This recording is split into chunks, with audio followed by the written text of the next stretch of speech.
नवजोत और हमारी इस खास पेशकश में आपका स्वागत है। नवरात्र पर 9 दिनों की पूजा का फल पाने का मौका अब आ गया है। वक्त आ गया है कि मां के 9 दिनों की पूजा को अंतिम रूप दिया जाए और गुरुवार को दुर्गा अष्टमी के दिन कन्या पूजन किया जाए।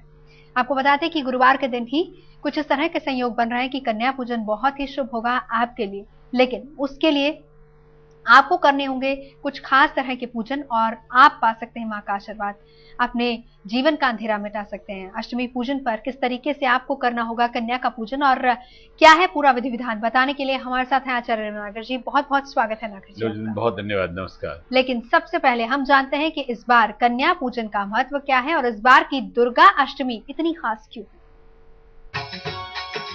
मां के महायज्ञ में अंतिम आहुति। जय पार्वती माता, नव दुर्गा अपनी संपूर्ण कृपा देंगी। मिलेगा नवरात्र पूजा का महाफल। देवी ब्रह्म सनातन विधि विधान से कर लीजिए अष्टमी पूजा। की दाता। जय जय पार्वती माता। मां की मोहनी मूरत, उनकी शक्ति, उनकी भक्ति में डूबे रहने के बाद पूजा का महाफल पाने का अब समय आ गया है। मां के महायज्ञ में आखिरी आहुति डाल मां के सामने हृदय खोलकर रख दीजिएगा। इस बार अपनी इच्छाओं, अपनी सपनों को मां से बांट लीजिएगा, क्योंकि यही वो दिन है जब आपकी तपस्या रंग लाएगी और मिलेगा मनचाहा फल। गुरुवार को दुर्गाष्टमी है, शक्ति पूजा की सबसे महत्वपूर्ण नवरात्र, मां महागौरी की आराधना का दिन और कंजक पूजन का नवरात्र की पूजा के विधि विधान से समापन का दिन। 9 दिन से व्रत रखकर शक्ति की उपासना करने वाले भक्त अष्टमी को ही अपने व्रत का समापन करते हैं। कहते हैं अष्टमी पर जो कोई भक्त मां का आशीर्वाद पाने में सफल होता है उसकी झोली भरते देर नहीं लगती। इस बार तो दुर्गा अष्टमी पुनर्वसु नक्षत्र में आ रही है। पुष्य नक्षत्र और पुनर्वसु नक्षत्र की अष्टमी सबसे शुभ मानी जाती है। ऐसे में पुनर्वसु नक्षत्र की अष्टमी भक्तों को जीवन को चमकाने वाली साबित हो सकती है, अंधेरे से छुटकारा दिलाने वाली साबित हो सकती है। इस नक्षत्र की अष्टमी भक्तों को मनचाहा जीवन साथी पाने में सहायता करती है, तो वहीं अच्छे स्वास्थ्य की संजीवनी भी प्रदान करती है। बीमारियों से मिलती है मुक्ति और राह से हट जाते हैं रोड़े। गुरुवार को आने की वजह से यह अष्टमी और भी खास हो गई है, क्योंकि पुनर्वसु नक्षत्र गुरु का नक्षत्र है और गुरु की दृष्टि वृश्चिक राशि पर पड़ रही होगी, जो देवियों से जुड़ी राशि है। ग्रहों का यह संयोग व्यापार के घाटे और नौकरी की बाधाओं को भी दूर करने में मदद करेगा। नए काम, व्यापार के शुरू करने का योग बनेगा और डूबा या रुका हुआ धन पाने की राह खुलेगी।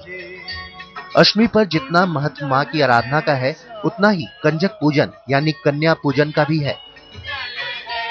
ये मान्यता है कि कन्या पूजन से मां बहुत जल्दी प्रसन्न हो जाती हैं और भक्तों का कल्याण करती हैं। इस अष्टमी पर कैसे करें आप मां को प्रसन्न, कैसे और कितनी कन्याओं को कराएं भोजन जिससे सफल हो जाए आपकी शक्ति आराधना और मिले संपूर्ण फल, ये जान लीजिए आज, ताकि मंगलमय रहे आपका और आपके अपनों का जीवन। आज तक ब्यूरो। तो चलिए सबसे पहले हम नागर जी आपसे जानेंगे पूजा का शुभ मुहूर्त कब है। ऐसे तो पूरा दिन अच्छा है इस बार, लेकिन फिर भी प्रातःकाल मुहूर्त है 6 बजे से 9:30 तक बहुत अच्छा शुभ मुहूर्त है। इस समय अगर न करवाएं पूजा, कन्या पूजा, तो दोपहर को अभिजीत मुहूर्त है 11:30 से 12:30, बहुत अच्छा मुहूर्त है। इस समय अगर न कर पाए, किसी काम में व्यस्त हों, तो संध्या के समय 7:30 से 10:30 तक बहुत अच्छा मुहूर्त है, उस समय पूजा कर लें। अगर इस समय भी न कर पाए तो कभी भी पूजा कर लें, पूजा अवश्य कर लेनी चाहिए, पूजा करनी चाहिए। मुख्य बात जी, पूजा करना बेहद जरूरी होता है, क्योंकि इसी से मां का आशीर्वाद आप पाएंगे। पूजा की सामग्री कौन कौन सी है? जी, नवजोत कुमकुम है, अक्षत है, पुष्प है, धूप है, मौली है, चंदन है, ये सब सामान रख लें सामने। और हलवा है, पूरी है, चना है, इनको रखें, प्रसाद खीर रख लें। ये सामान रख करके फिर पूजा करें तो बहुत अच्छी बात होगी। बिल्कुल, कई लोग चावल भी कन्याओं को खिलाते हैं, पीके चावल चीनी के साथ। जी, मीठे चावल, पीले चावल खिलाते हैं। पीला खीर हो या पीले चावल हो अथवा पीले गुलगुले हो, या मतलब जो अच्छी मीठी वस्तु, जो उत्तम वस्तु हो, मां को भोग लगाते हैं। चलिए, पूजा का विधि विधान क्या है, किस तरीके से पूजा की विधि है? पूर्व की ओर या उत्तर की ओर मुंह करके बच्चों को बैठा दें, या स्वयं बैठ जाए। पूर्व की ओर, उत्तर की ओर मुंह करके लाल पीला कपड़ा अपने कंधे पे ले लें, रुमाल जेब में ले लें, पीला लाल कपड़े या इस रंग का फूल ले लें, अपने पास रख लें नवजोत बहन। उससे लेकर पहले कन्या को तिलक करें, चंदन लगाएं, कुमकुम लगाएं, सिंदूर लगाएं, अक्षत लगाएं, पुष्प दें, माला पहनाएं, उनको अच्छे अच्छे बहुत सुंदर जो पकवान बनाए हैं, खीर, पूरी, हलवा, भोग लगाएं, उनको भोग दें। भगवान को पहले भोग लगा करके फिर उनको भोग अर्पण करें, इलायची, लौंग, सुपारी उनको अर्पण करें और प्रणाम करें। इस प्रकार पूजा कर लेते हैं। चलिए, मंत्र के बिना पूजा अधूरी मानी जाती है, इसलिए आचार्य जी बिना मंत्र के तो पूजा अधूरी है, तो इस बार माँ का कौन सा मंत्र है जिसका उच्चारण? मंत्र है, बहुत अच्छा आपने पूछा ये बात। मंत्र है जयंती मंगला काली भद्रकाली कपालिनी दुर्गा क्षमा शिवा धात्री स्वाहा स्वधा नमोस्तुते। इस मंत्र को बहुत शांत भाव से उच्चारण करें। मंत्र में एक बार पुनः निवेदन करता हूं, जयंती मंगला काली भद्रकाली कपालिनी दुर्गा क्षमा शिवा धात्री स्वाहा स्वधा नमोस्तुते। इस मंत्र का उच्चारण करें। आप पूछेंगे मंत्र कितनी बार बोलें? 11 बार, 28 बार अथवा 108 बार बोल दें तो बहुत अच्छी बात। जी, जिस वक्त पूजा कर रहे हैं उसी वक्त मंत्र का उच्चारण। जी, पूजा के समय मंत्र का उच्चारण करते रहे मन मन में। जी, चलिए, बहुत जरूरी है ये भी जानना कि कन्या पूजन बहुत ही महत्वपूर्ण होता है नवरात्र के बाद, क्योंकि उसके बाद माँ का आशीर्वाद पाना है और बिना कन्या पूजन के माँ आशीर्वाद नहीं देती हैं। तो कन्याओं के पूजन की अगर हम बात करें तो किस तरीके से आपको करना है और कन्या पूजन से आपको क्या मिलता है, ये भी हम नागर जी से जानते हैं। एक कन्या का पूजन अगर हम करते हैं तो इससे क्या मिलता है? नवजोत में लिखा है कन्या 1 हो, 3 हो, 5 हो, 7 हो अथवा 9 हो। ये मतलब विषम संख्या जो बताई गई है, ऑड नंबर बताए गए हैं, उनमें पूजा करते तो अच्छा मानते हैं। एक कन्या की पूजा करने से, अगर एक कन्या बटुक अवश्य रखते हैं, बटुक में छोटा ब्रह्मचारी छोटा बच्चा एक रखते हैं, अपने बच्चे हो सबसे अच्छी बात है, पड़ोस के हों जहां के हों, एक कन्या पूजन करने से सौभाग्य की प्राप्ति होती है, घर में खुशी रहती है, सौभाग्य मिलता है। तो एक कन्या एक बटुक को पूजा अगर करें तो उनको पूरब की ओर मुख करके बैठा दें और उनको लाल कपड़ा दें, लाल कपड़ा देते हैं, लाल वस्त्र देते हैं, उनको लाल रुमाल, लाल चुन्नी, लाल वस्त्र देते हैं और उनको प्रसाद दें। पूरी है, हलवा है, चना है, उनको भोग में दे दें।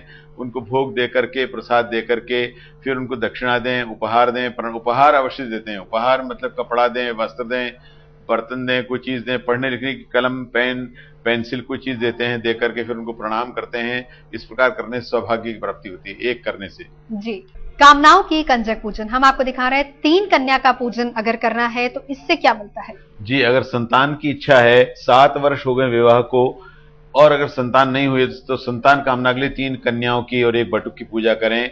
उनको अगर उत्तर की ओर मुख करके बैठ जाएं और पीला कपड़ा उनको भेंट करें, स्वयं पीला कपड़ा अपने पास रख लें, पीला वस्त्र रख लें, पीला रुमाल रख लें, पीला दुपट्टा रख लें या पीला फूल रख लें, उनकी पूजा करें। उनको सामने बैठा करके गंध, अक्षत, पुष्प, धूप, दीप से पूजा करें। उनको बहुत आदर से उनको भोजन कराएं, प्रसाद दें, दक्षिणा अर्पण करें, उनको उपहार प्रदान करें और नमस्कार करें तो संतान की कामना पूरी होती है। प्रसाद किस तरह का आचार्य जी दिया जा सकता है? जी, प्रसाद में इनको जरूर से हलवा, पूरी, खीर लगाएं और अच्छा अच्छा मिठाई का प्रसाद दें। पीला प्रसाद अर्पण करें। पीले से आपने चावल कहा था, केला अर्पण, केला जी, केला, इलायची जरूर दें, केला दें, इलायची दें तो अवश्य ही संतान की प्राप्ति होती है। चलिए, हम आगे बढ़ते हैं, 5 कन्याओं की बात करते हैं। क्या आशीर्वाद मिलता है इससे? जी, अगर 5 कन्या और साथ में एक बटुक की पूजा करते हैं, 5 कन्या जरूर हो और 1 बटुक जरूर हो तो 5 कन्या की पूजा करने से पदोन्नति मिलती है, नई नौकरी मिलती है, नया कार्य मिलता है, लक्ष्मी की प्राप्ति होती है, मकान मिलता है। जिनको मकान की इच्छा होती है उनको मकान मिलता है। ईशान कोण मतलब कहते हैं पूरब और उत्तर के बीच का जो कोना होता है, नॉर्थ ईस्ट कॉर्नर, उसमें मुख करके बच्चों को बैठा दें और उनको पूजा करें। उनकी पूजा में ईशान कोण में अगर मुख कर लेते हैं बच्चे भी, या बच्चे ना कर पाए तो स्वयं मुख कर लें और 5 कन्या की पूजा करते हैं, मकान की प्राप्ति होती है, लक्ष्मी की प्राप्ति होती है। उनकी पूजा करके उनको अच्छी अच्छी इलायची, लौंग, सुपारी, पान अवश्य दें तो लक्ष्मी की प्राप्ति होगी और लक्ष्मी अपने घर में आएगी। बिल्कुल, लक्ष्मी की प्राप्ति, पदोन्नति होगी और नौकरी अगर चाहिए आपको वो भी आपको मिलेगी। इसका भी कुछ विशेष मुहूर्त होता है कन्या पूजन का? जी, कन्या पूजन का मुहूर्त जैसे मैंने निवेदन आपसे किया, प्रातःकाल कर दें या तो 5 से 9:30 के बीच में कर लें, 6 बजे कर लें, 7 बजे कर लें अथवा मध्याह्न में कर लें या कभी भी कर लें, पूजा अवश्य कर लें। कन्या की पूजा करते हैं जी, 7 कन्याओं की अगर पूजा करते हैं 1 बटुक के साथ तो क्या मिलता है? बहुत अच्छा पूछा आपने। 7 कन्या की पूजा करने से नवजोदन 7 फेरे, मन मनचाहा पति, मनचाहा पत्नी, मनचाहे पति भी मिलता है, मनचाहे पत्नी भी मिलती है। 7 फेरे पूरे होते हैं और उनके लिए 7 के लिए बहुत जरूरी है खीर का भोग लगाएं और विवाह में कोई बाधा आ रही दूर हो जाती है। विवाह का जो मतलब मुश्किल होती है वो दूर होती है और विवाह में जो अड़चन कहीं भी किसी प्रकार से भी होती है, कई कैसी प्रकार की वो दूर हो जाती है। तो 7 मतलब फेरे जो करने चाहते हैं, 7 फेरे हों जल्दी जल्दी, और 7 प्रकार 7 जन्मों का साथ रहे, इसके लिए माँ की पूजा करें, माँ को भोग लगाएं, माँ को प्रणाम करें, और रंग बिरंगे कपड़े, मतलब उत्साह से अच्छे अच्छे कपड़े, लाल या पीले कपड़े, रंग बिरंगे कपड़े पहने, भोग लगा दें, खीर का भोग अवश्य लगाएं। ऐसा करने से 7 फेरे पूरे हो जाते हैं। चलिए, 7 कन्याओं की पूजा मतलब मन चाहा वर आपको मिलेगा। 9 कन्या पूजन, ये क्या दिलाता है? जी, मनोकामना पूर्ति के लिए 9 नवग्रह की दशा हो या मनोकामना पूर्ति नहीं होती, मनोकामना है तो 9 कन्याएं हैं और एक बच्चा है, इसकी अगर पूजा कर देंगे, उनको भी अच्छे से पीले लाल वस्त्र देंगे, उनको अच्छे से आदर सम्मान करेंगे, तो 9 बच्चों की 9 कन्याओं की पूजा करने से मनोकामना पूर्ति होगी। एक बटुक साथ में अवश्य रखें, बटुक की पूजा अवश्य करें, उनको इस उंगली सिंदूर लगा दें, अनामिका से सिंदूर लगाएं, कुमकुम लगाएं, अक्षत लगाएं, पुष्प लगाएं, माला पहना दें, और उनको मनपसंद उनको उपहार दें। मनपसंद बच्चे को किसी को उपहार पुस्तक है या किसी को पुस्तक भेंट करें तो मनोकामना पूर्ति हो जाती है। जी, बटुक का अर्थ क्या होता है? क्यों हर कन्या पूजन के साथ बटुक को बिठाया जाता है? जी, आपने बहुत अच्छा कहा। बटुक की पूजा करने नजर नहीं लगती, नहीं तो नजर लग जाती है घर में, परिवार में, अपने आप को नजर लग जाती, नजर दृष्टि दोष हटाने के लिए काला दिठौना लगा लेते हैं, यहाँ कान के पीछे या यहाँ लगा, दूल्हे को लगा देते हैं। ऐसे बटुक जो है वो शिव जी का रूप नवजोदन मानते हैं। छोटा बच्चा हो उसकी पूजा अवश्य करें, अगर एक है तो एक तो अवश्य करते ही हैं, अगर अधिक मिल जाए तो अधिक पूजा कर दें, लेकिन बच्चों की पूजा आवश्यक, बच्चों को सम्मान दें, पूजा कर दें। अष्टमी का दिन और माँ की आराधना, और माँ की आराधना से मिलेगा आपको मनचाहा फल भी।